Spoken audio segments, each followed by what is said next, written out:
News session पर आपका बहुत बहुत स्वागत है। आपके साथ मैं हूं राकेश पांडे। दोपहर के 12 बज चुके हैं। दोपहर 12 बजे का सबसे बड़ा सवाल, क्या पूर्वी भारत में मुस्लिम जनसंख्या तेजी से बढ़ रही है? क्या मुस्लिम जनसंख्या का बढ़ना सिर्फ एक संजोग है या फिर सोचा समझा प्रयोग? बिहार में मुस्लिम आबादी में विस्फोटक के पीछे कारण क्या है? इन पर न्यूज नेशन ने पड़ताल की है। हमें आंकड़ों से कहीं आगे ग्राउंड जीरो पर हम पहुंचे, कई चौंकाने वाली चीजें मिली, फैक्ट्स मिले। इस पर हम बिहार के राजनीतिक दलों से भी बातचीत करेंगे। हमारे साथ मेहमान भी जुड़ेंगे, लेकिन सबसे पहले आपको एक रिपोर्ट दिखाते हैं। हम दो हमारे 12 की हकीकत की असलियत क्या है वो देखिए। कितने बच्चे हैं आप लोग के पास? कितना परिवार है? मेरा परिवार 9 गो बच्चा है। कितने बच्चे हैं? 5 बच्चा है। 5 बच्चा है। 5 बच्चे हैं इनके। जब देश आज़ाद हुआ था, एरिया तो उतना ही बड़ा था। अपनी आबादी कितनी थी? 36 करोड़। और हम लोग पहुंच गए हैं अब 136 करोड़ पहुंचने वाले। तो सरकार जो नसबंदी उसबंदी का प्रोग्राम चलाया है तो किए नहीं सब सब नहीं चलता है। और हम लोग का बीच में देखिए ये सब गुनाह का काम है। बच्चा पैदा करके सड़कों पर छोड़ करके अब पंचर सटवा रहे हैं, ये अच्छा है? कितना बच्चा है आपको? कितना? 3 लड़का 6 लड़की। 3 लड़का 6 लड़की, 9 बच्चे हैं। किशनगंज में लोग निरक्षरता है, पर कैपिटा इनकम कम है, पलायन है। हम दो हमारे दो, लेकिन क्या सबके दो ही हो? इस सवाल पर बिहार विधानसभा में नई बहस शुरू हो गई है। देश के पूर्वी इलाके के 3 अहम राज्य बंगाल, बिहार और असम। चर्चा यह है कि इन तीनों ही राज्यों में पूरे देश के मुकाबले मुस्लिम आबादी सबसे तेजी से बढ़ रही है। सच क्या है? नेशन इन्वेस्टिगेशन में आज इसी बात की पड़ताल ग्राउंड जीरो से करेंगे। मुसलमानों की जो बढ़ती हुई आबादी कागजों पर दिखाई जा रही है, उसकी जमीनी हकीकत क्या है? क्या वाकई देश के पूर्वी इलाके में मुसलमानों की जनसंख्या बढ़ रही है? अगर हां, तो जनसंख्या की ये वृद्धि महज संयोग है या फिर एक खास प्रयोग, या फिर देश के मुसलमानों को बदनाम करने के लिए भ्रम फैलाया जा रहा है? न्यूज नेशन के रिपोर्टर रजनीश सिन्हा सबसे पहले बिहार के किशनगंज पहुंचे। राजधानी पटना से करीब 250 किलोमीटर दूर वो किशनगंज जो बिहार का इकलौता ऐसा जिला है जहां हिंदुओं के मुकाबले मुस्लिम आबादी ज्यादा है। पाकिस्तान के पूर्व प्रधानमंत्री जुल्फिकार अली भुट्टो ने अपने किताब मिथ ऑफ इंडिपेंडेंस में लिखा था कि भारत और पाकिस्तान के बीच मसला महज कश्मीर नहीं, बल्कि पूर्वी पाकिस्तान यानी बांग्लादेश के आसपास के इलाके हैं, जहां उनका दावा है। और यहीं से शुरू होती है ग्रेटर बांग्लादेश बनाने की एक नापाक कोशिश। जी हाँ, आज हम आ पहुँचे हैं किशनगंज, ये जानने के लिए कि कैसे बांग्लादेश सीमा से सटे बंगाल, बिहार के सीमावर्ती इलाकों में हुआ है बांग्लादेशियों का घुसपैठ। कैसे कई इलाके हिंदू बहुल से मुस्लिम बहुल बन गए, कैसे बाहर से आए लोगों ने कई इलाकों में अपना वर्चस्व जमाया, और लगातार सेंसस से बताता है कि बहुत तेजी से ये आबादी बढ़ते जा रही है। 1991 से 2001 के स्पेस डेटा कहता है कि इस 10 साल में बिहार में हिंदुओं की आबादी 27.11% बढ़ी, जबकि इसी दौरान मुसलमानों की आबादी 35.48% बढ़ी।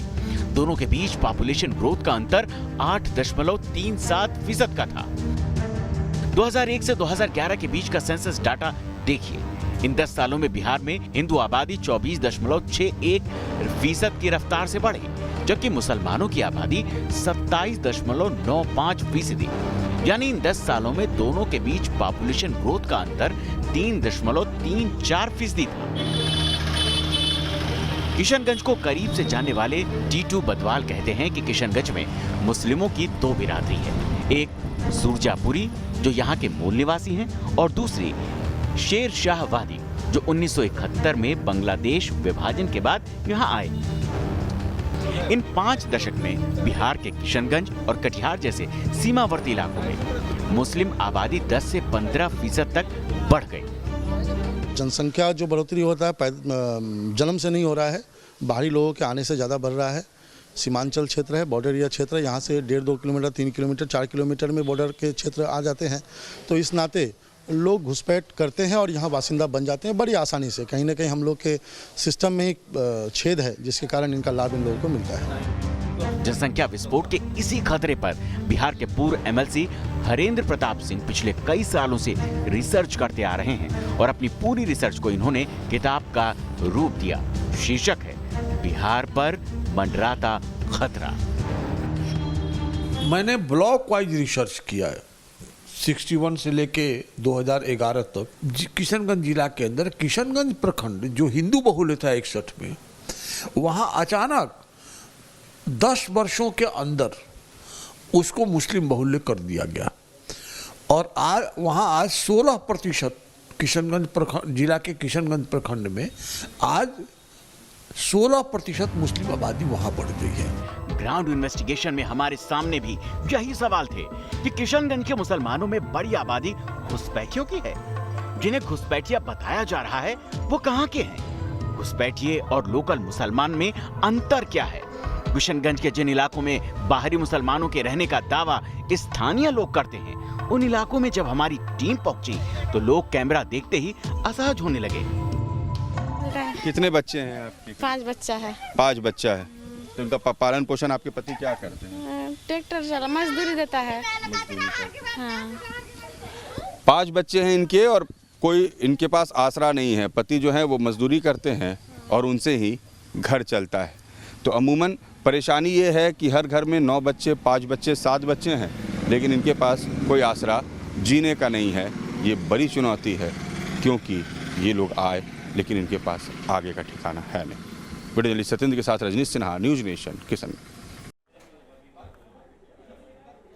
ये रिपोर्ट आपने देखी। जो मेहमान हमारे साथ जुड़े हैं उनका परिचय सबसे पहले आपसे करवा देते हैं। इशाक आलम हमारे साथ जुड़े हैं जो कि जिला अध्यक्ष हैं AIMIM के किशनगंज से। जयराम विप्लव हैं जो कि भारतीय जनता पार्टी से हमारे साथ जुड़े हैं। मुजबिर रहमान है जो कि राजनीतिक विशेषज्ञ के तौर पर हमारे साथ जुड़े हैं। लेकिन सबसे पहले मैं इशाक आपके पास आता हूं। आप किशनगंज से हैं, वहां के जिला अध्यक्ष हैं। आप बताइए असलियत क्या है? ये संजोग है या प्रयोग है? क्योंकि ये तो आपकी पॉलिटिकल एक्सपेरिमेंट की धरती रही है किशनगंज।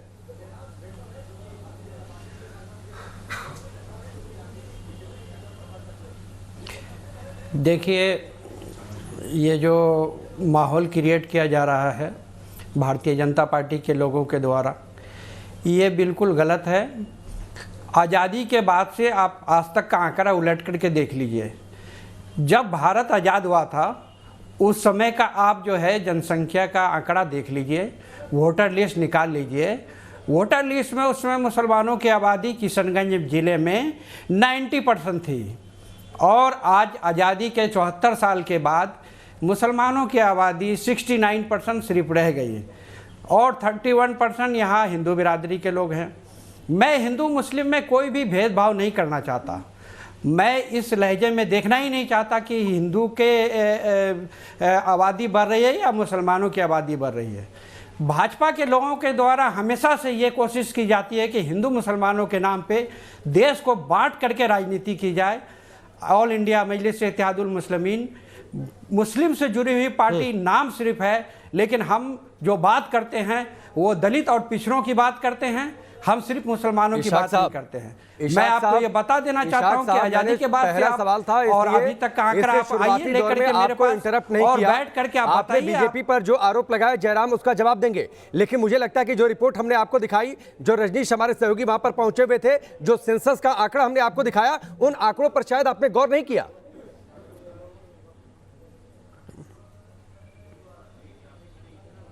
बिल्कुल मैंने आंकड़ों पे गौर किया। ये फॉल्स आंकड़ा है और ये फॉल्स आंकड़ा है, गलत आंकड़ा ये सेंसस का आंकड़ा फॉल्स आंकड़ा है। आपको लगता है को जो कहा जाता है आप कि साबित करिए कि फॉल्स आंकड़ा है। ये भी इशाक आलम, मैं आपको चैलेंज करता हूं, आप साबित करिए कि फॉल्स आंकड़ा है। से नहीं आए हैं और ये सारे बंगाल के निवासी हैं।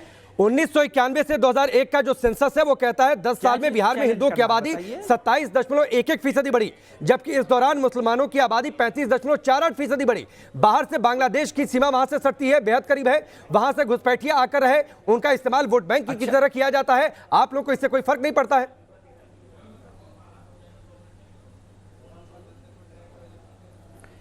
बिल्कुल बिल्कुल बिल्कुल, ये बिल्कुल गलत है और ये भारतीय जनता पार्टी की राजनीति है। यहाँ हमेशा से हिंदू मुसलमानों के नाम पे लड़ा करके वोट लेने का काम करती है। आप जब यही बात करते हैं तो आप देखिए 1990 से लेकर के अभी 2020 तक का चुनाव, विधानसभा का चुनाव में आप देख लीजिए, भारतीय जनता पार्टी का वोट हमेशा से बढ़ा है। दीजिए फिर मैं जयराम के पास जाता हूं। भारतीय जनता पार्टी ये आंकड़ा भारतीय जनता पार्टी के ऑफिस से जारी हुआ है क्या? भाजपा का वोट कैसे या फिर सेंसस भारतीय जनता पार्टी ने करवाया था? मुझे इसका जवाब आप दे दीजिए, फिर मैं आगे बढ़ता हूं, फिर मैं मानूंगा आपकी दलील में दम है। ये जनसंख्या जनगणना भारतीय जनता पार्टी ने करवाई थी क्या? जो आंकड़े मैंने आपको दिए, क्या चीज? जो आंकड़े हमने रिपोर्ट में दिखाए, जो आंकड़े हमने आपको दिए, और रजनीश वहां पर जाते हैं, एक एक परिवार में 7-7 बच्चे हैं, ये भारतीय जनता पार्टी ने करवाए ये आंकड़े? नहीं, ऐसा देखिए, ऐसा अगर रजनीश जी से आप कहिए मेरे साथ चलेंगे, हम हिंदू मुसलमान दोनों बस्तियों में ले चलेंगे। आबादी जो है वो जाहिर लोगों में है, जहां पढ़े लिखे कम हैं, जहां अशिक्षा है। क्योंकि हमारा ये सीमांचल इलाका आजादी के 74 साल के बाद भी आज हम हिंदुस्तान के नक्शे पे सबसे इनकी मान ले तो ये सेंसस भी आप लोगों ने करवाया था, सब कुछ आप लोगों ने करवाया। जवाब दीजिए, दोषी कौन है? देखिए, आपने सेंसस की पूरी जानकारी इनको बताई और साथ ही मैं भी जानकारी में कुछ ऐड ऑन कर देता हूँ। देश की जो वार्षिक जनसंख्या दर है वो है 2.57% और किशनगंज का पर्टिकुलर बात करें तो वो 4.60% है।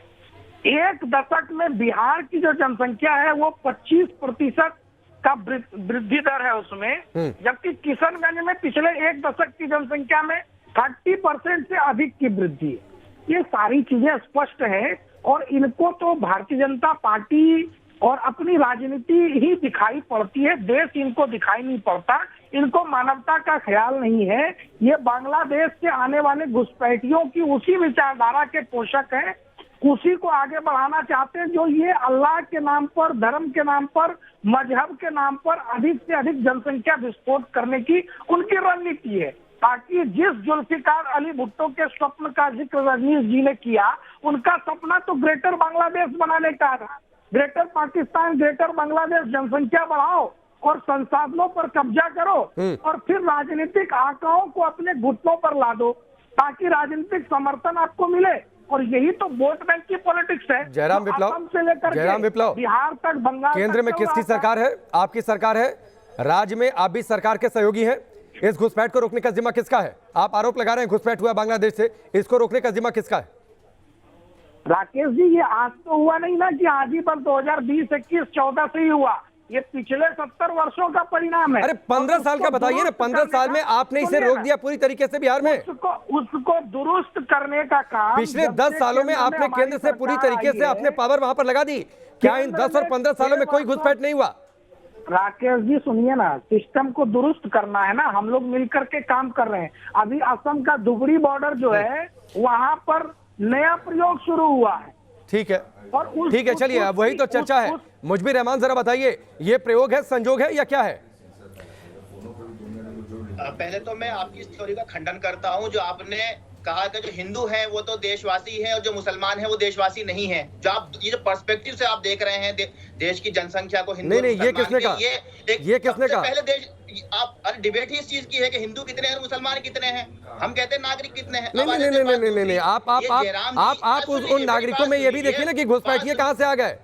घुसपैठिए की जिम्मेदारी 56 इंची से पूछिए ना, जो कहते थे कि सीमाएं सुरक्षित नहीं है, 7 साल होने को आ गए सीमा। नहीं, तो हमारी स्टोरी पर सवाल मत उठाइए ना, हमने स्टोरी ग्राउंड जीरो पर जाकर की है। मुजबिर रहमान, मैं इसीलिए कहता हूं जब आप डिबेट के दौरान जुड़िए तो जो ओपनिंग है और जो हमने रिपोर्ट दिखाई उसे जरा ध्यान से देखा करिए और समझा करिए, उसे जरा ध्यान से देखा करिए और समझा करिए, फिर उसके बाद स्टोरी पर सवाल उठाइए। आप बात सुन लीजिए, जनता का सारा पैसा चूस लिया गया, जेबें खाली हो गई, उसके बाद भी सीमाएं सुरक्षित नहीं है। जयराम जी की जो गंदी सोच है, इनकी पार्टी की जो गंदी सोच है वो निकल के सामने आ गई यहाँ पर। उस गंदी सोच को साफ करिए जो मानवता के इनके नेता कहते हैं कि 5-5 बच्चे करिए, 20-20 करिए, और जय श्री राम के नारे लगा के आग लगा दीजिए, जय श्री राम के लोगों को मारिए। बच्चे सब कम्युनिटी में पैदा होते हैं। लालू जी से जरा पूछिए, जयराम जी जरा लालू यादव से पूछा जाए कि लालू यादव जी के कितने बच्चे हैं। आतंकवादी हमले हो रहे हैं, हिंदू मुस्लिम पे मत आइए जयराम जी। देश को एक में देखिए। नहीं, ये एक तो डिबेट को डिग्रेड मत करिए, नहीं डिट्रैक्ट मत करिए, एक तो डिट्रैक्ट मत करिए। ईशान आपसे भी कह रहा हूँ और मुझे भी रहमान आपसे भी कह रहा हूँ, यहाँ लालू यादव पर चर्चा नहीं हो रही है, मुखबिर थे। यहाँ लालू यादव पर चर्चा नहीं हो रही है, ठीक है, अंग्रेजों के मुखबिर थे ये, ठीक है, नहीं ठीक है, चलिए आपसी लड़ाई नहीं, एक ब्रेक का वक्त हो गया है। मुजबिर रहमान साहब, आप सवाल उठाने से पहले अगर आप स्टोरी देख लिए होते ना तो शायद आपके ये सवाल राजनीति से प्रेरित नहीं होते। रुकेंगे ब्रेक के लिए, जल्द वापस लौटते हैं।